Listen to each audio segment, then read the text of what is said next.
Good morning, students. We are here to learn unit number 4 of RDBMS, that is PLSQL. So this is a part 1 of our PLSQL tutorial. Introduction to PLSQL. The full form of PL is procedural language and SQL is structured query language. It is powerful programming language which allows user to write the program to do the various operations on the database. So using PLSQL, we can perform various operations on database. Likewise, inserting the data, deleting the data, modify the data, performing some transaction, that too on a multiple rows at a time. Another important feature of PLSQL is that it combines the flexibility of SQL statement with it. So here we can combine the flexibility of SQL, that is structured query language, with PL, that is a procedural language as like C. So procedural language और structured query language का combination होता है PLSQL. SQL में आप simple queries लिख सकते, PL में आप प्रोसीजरल लैंग्वेज के प्रोग्राम्स लिख सकते हैं जिसमें आप SQL का यूज कर सकते हो. PLSQL provides certain data types like numbers, varchar2, date, etc. Control structures like if else, various loops. Procedures, we will see these procedures. Procedures are very much same like functions, but procedure cannot return value and function can return value. Exceptions are basically a runtime errors and triggers. So these are the facility from data types to triggers are provided by PLSQL, and we will learn those facilities one by one. Advantages or features of PLSQL. PLSQL is a portable. Portable means it can run on any machine, any operating system, anywhere. It is a high transaction processing language, means we can run multiple transaction, multiple queries at a time. So it is a portable, means easily movable from one machine to another machine and can run on any machine. As well as it is high transaction processing language, means multiple queries, multiple transactions can run in a single block. PLSQL is basically a programming language which also supports object-oriented programming and SQL. So it is a combined language. PLSQL support both static and dynamic SQL. Static SQL queries are those query जिसको run time पे कुछ parameters नहीं लगते, और dynamic queries यानी वो query जिसको हमें रन टाइम पे पैरामीटर लगते हैं. मैं स्टैटिक का एग्जांपल देता हूं. अगर मैं लिखता हूं select star from EMP where department number equal to 30, तो मुझे पहले से ही पता है मुझे वही एम्प्लॉय सिलेक्ट करना है जिनका डिपार्टमेंट नंबर 30 है. तो ये हो गई स्टैटिक क्वेरी. अब डायनामिक क्वेरी क्या होती है? Select star from EMP where department number equal to question mark, means currently I don't know which department numbers employee I should select. I will give that department number at runtime. This type of queries are called as a dynamic queries. PLSQL allows sending an entire block of statement to database at a time. देखिए, हम जब SQL में query करते हैं ना, तब क्या होता है पता है क्या? हम सिंगल क्वेरी सेंड करते. पहली क्वेरी लिखेंगे, रन करेंगे, दूसरी क्वेरी लिखेंगे, रन करेंगे, तीसरी क्वेरी लिखेंगे, रन करेंगे. लेकिन PLSQL में क्या होता है, आप number of queries at a time लिख सकते हो, like this inside begin and end, and वो पूरे क्वेरी आप at a time single stroke में रन कर सकते हो. That is advantage. So you can run entire block, you can submit entire block in one stroke. This reduce network traffic, इससे network traffic कम होता है और परफॉर्मेंस बढ़ता है. इट्स वेरी सेम कि 50 लोगों की आपकी कॉलेज की ट्रिप जा रही है, आप 50 टू व्हीलर लेके जाओगे तो नेटवर्क ट्रैफिक बढ़ेगा, रोड ट्रैफिक बढ़ेगा. वही 50 लोगों को एक बस में डाल के भेज दिया तो ट्रैफिक कम होगा. सो PLSQL वो 50 क्वेरी को एट ए टाइम रन कर सकता है एक सिंगल ब्लॉक में. वही काम नॉर्मल SQL 50 क्वेरी को सेपरेट रन करता था. PLSQL की स्पीड ज्यादा है, प्रोडक्टिविटी ज्यादा है. PL/SQL से टाइम बचता है, डिबगिंग यानी एरर करेक्शन के फीचर्स आसान हैं, जैसे कि exception handling, run time error handling है, डेटा को आप हाइड कर सकते हो, ऑब्जेक्ट ओरिएंटेड के फीचर्स आप यूज कर सकते हो।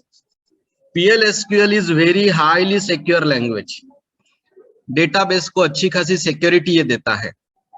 PL/SQL provide access to predefined SQL package, बहुत सारे प्री डिफाइंड SQL पैकेज है, उसको भी एक्सेस करने की परमिशन ये देता है। PL/SQL is support for developing web application and server pages. Website development में, सर्वर पेजेस डेवलपमेंट में भी PL/SQL का यूज है। PL/SQL यूज करने के लिए बहुत सिंपल और यूजर फ्रेंडली है। So these were the advantages and features of PL/SQL. Let's move to the third topic of the day. PL/SQL block structure, that is program structure. Here you can see in this diagram, PL/SQL program is divided into three parts. The first part is declare.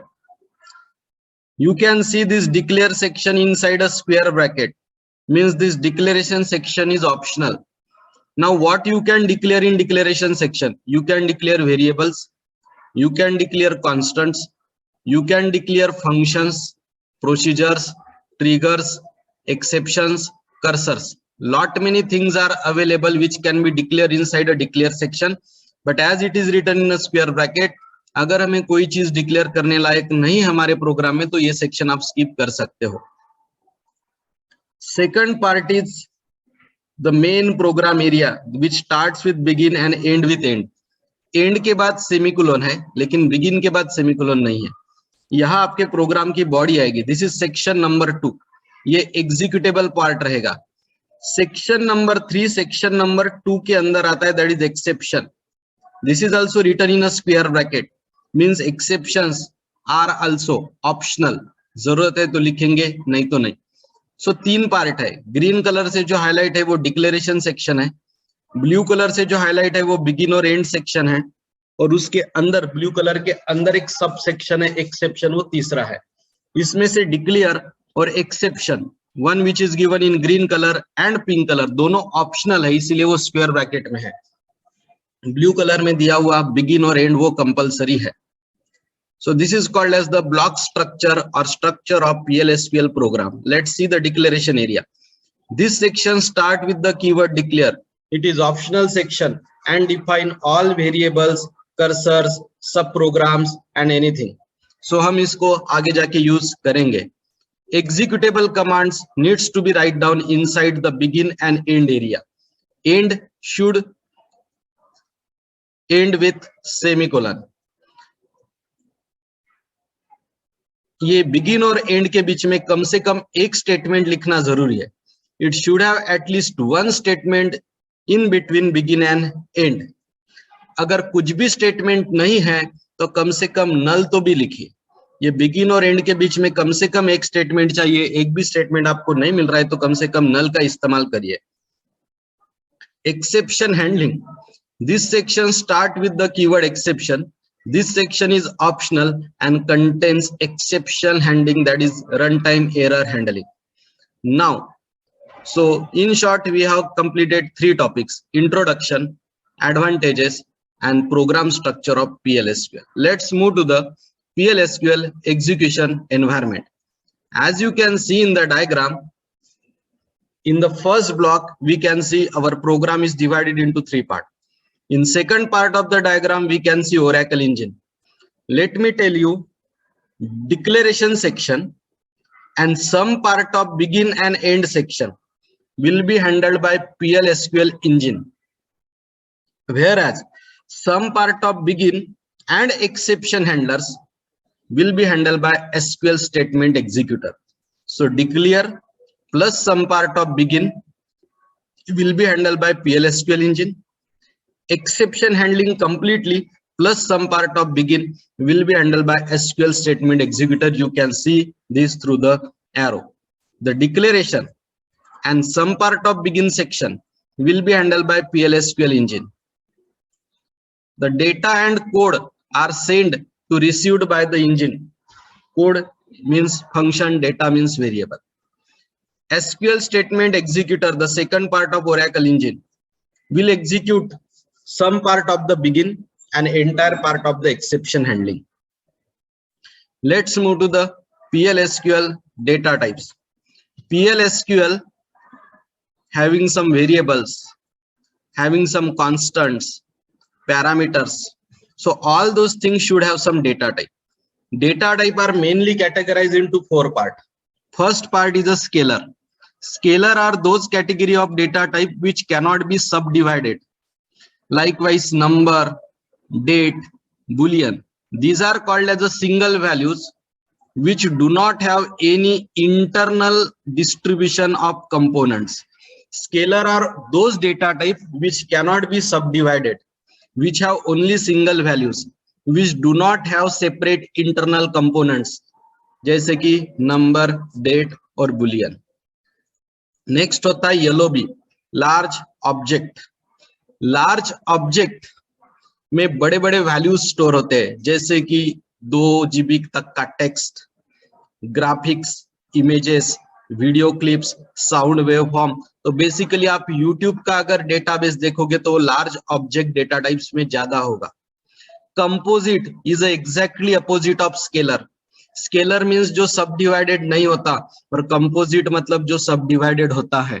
सो जो data items सब divided होती है, जैसे रो बहुत सारे column में सब divide होती है. कलेक्शंस, तो जो सब डिवाइडेड होता है वो composite.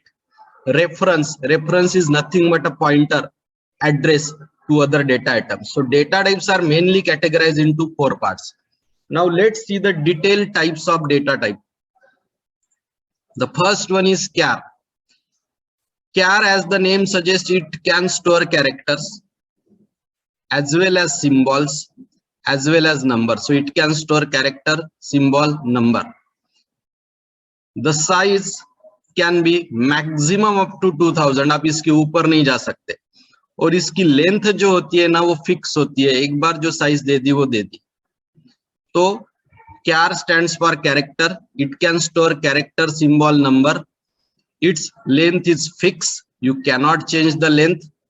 And maximum storage capability is 2000 characters. Okay. मान के चलिए आपने char डेटा टाइप लिया है और साइज दी है 6. अब आपने नाम स्टोर किया अतुल, तो 2 ब्लैंक स्पेसेस छूट जाएंगे, ये पहली, ये दूसरी. और वो ब्लैंक स्पेसेस कोई यूटिलाइज नहीं कर पाएगा. वो 2 कैरेक्टर्स, वो 2 लोकेशंस वेस्ट हो गए आपके, क्योंकि आपने साइज 6 ली थी. राइट साइड में, राइट पैडिंग में 2 ब्लैंक स्पेस छूट जाएंगे. नेक्स्ट है var char, ब्रैकेट में size. var stands for variable, char stands for character. It means in character की साइज वेरिएबल होती है, फिक्स नहीं होती है. So it is more flexible than char type.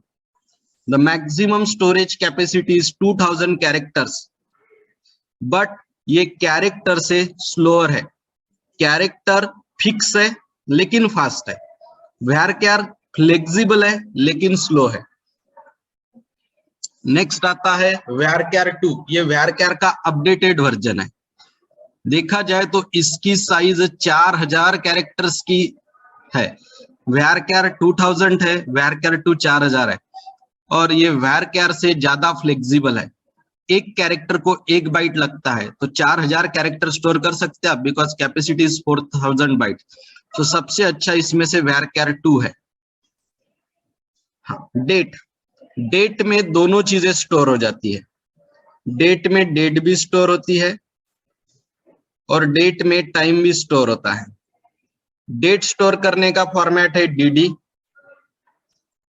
बाद में डैश, फिर mon dash yy, like this. 2 digit में डेट डैश, 3 अल्फाबेट में मंथ, जैसे मार्च है तो mar, जनवरी है तो jan dash, yy for year. और टाइम 24 आवर्स फॉर्मेट में होता है. ये हो गया HH यानी आवर्स, MM यानी मिनट्स, SS यानी सेकंड्स.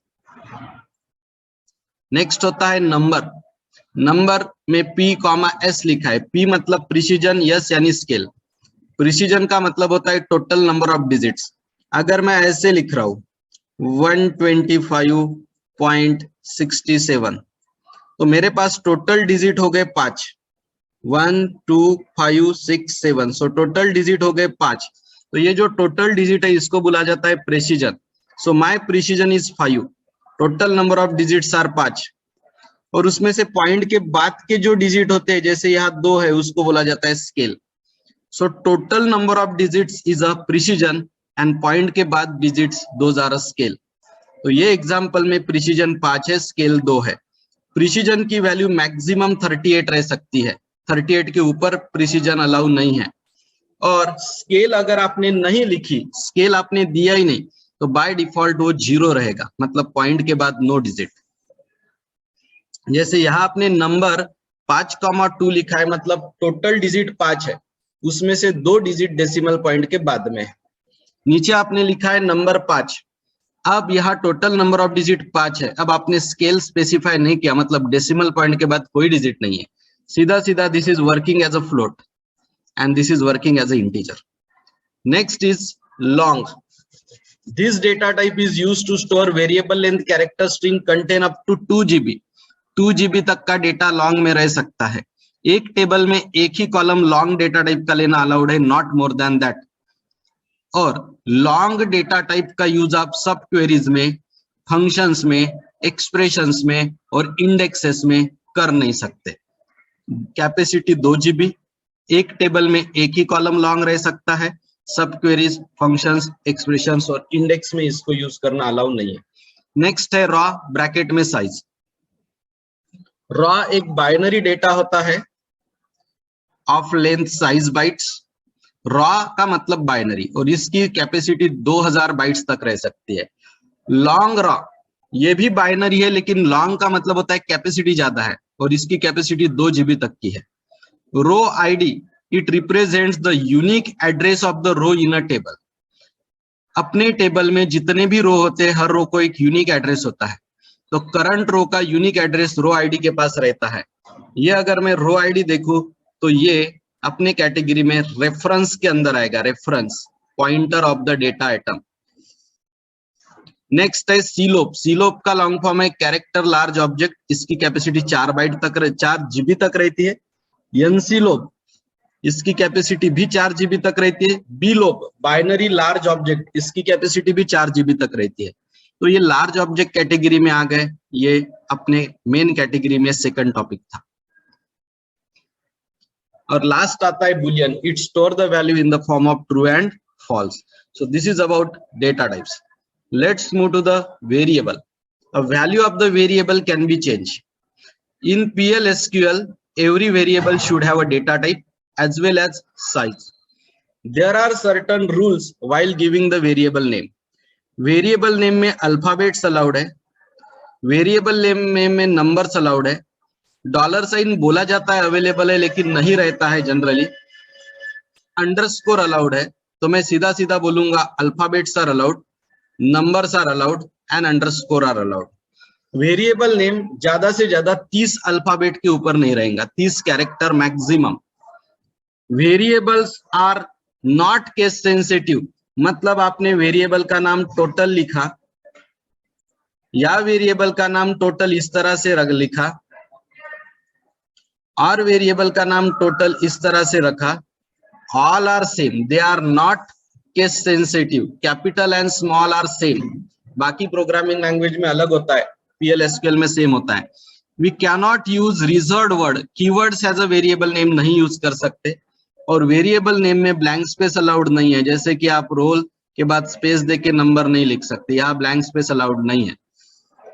कुछ एग्जांपल्स दिए हैं, देखिए यहाँ EMP/SAL वेरिएबल है, डेटा टाइप है नंबर एंड साइज है 4।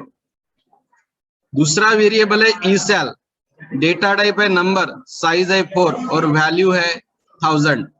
This is assignment operator colon and equal to. Next variable is name, data type is var2, size is 20. Next variable is DOB, data type is date, like that.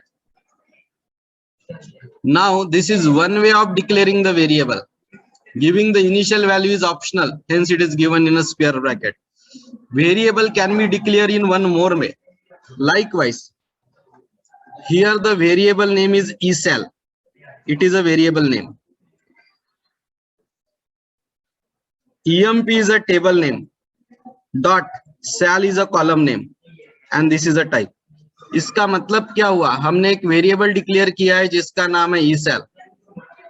अब ईसेल का data type क्या है, EMP table में cell column का जो data type होगा वही data type ECIL का होगा। आई रिपीट, वेरिएबल का नाम ईसेल है, ईसेल इस वेरिएबल का डेटा टाइप क्या होगा, तो EMP टेबल में सेल नाम का कॉलम है, उसका जो डेटा टाइप रहेगा वही डेटा टाइप ईसेल को लागू हो जाएगा। This is first method of variable declaration, this is second method of variable declaration. Constant, constants are those value which do not change during the program execution. How we can declare constant? Like this, constant का नाम जैसे कि pi, फिर constant नाम का keyword जैसे कि constant, then data type जैसे कि number, then colon equal to which is assignment operator, and then value 3.14 followed by semicolon.